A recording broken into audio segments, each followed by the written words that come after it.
গত কয়েক বছরে বলিউড ও দক্ষিণী ছবি তারকারা হাত মিলিয়ে প্যান ইন্ডিয়ার ছবি তৈরি করা শুরু করেছেন। এর অনেকগুলো সিনেমাই বক্স অফিসে সাফল্য পেয়েছে। নতুন খবর, এই তালিকায় এবার যোগ হতে চলেছে লোকেশ কঙ্গরাজের কুলি ছবির নাম। দক্ষিণী তারকা রজনীকান্ত অভিনীত সেই ছবিতে এবার হাজির হবেন আমির খান। গুঞ্জন এমনই, ইন্ডাস্ট্রিতে ফিস ফিস ছবিতে অতিথি শিল্পী হিসেবে আমির খানকে দেখা গেল, তা নাকি ছবির চিত্রনাট্য অনুযায়ী বেশ গুরুত্বপূর্ণ। আমিরের উপস্থিতি এক ঝটকায় নাকি ঘুরে যাবে কুলির গল্পের মোড়। খবর হিন্দুস্তান টাইমসের এমনই। এখন পর্যন্ত মাত্র একবারই একসঙ্গে কাজ পর্দায় হাজির হয়েছেন রজনীকান্ত ও আমির খান। 1995 সালে মুক্তি হওয়া সেই ছবির নাম আতঙ্ক হি আতঙ্ক।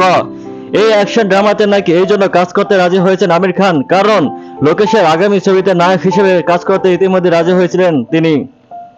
তবে এখনো পর্যন্ত রজনী বা আমির খানের কুলি নির্মাতা পর্যন্ত পক্ষে থেকে আনুষ্ঠানিক কোনো বিবৃতি পাওয়া যায়নি।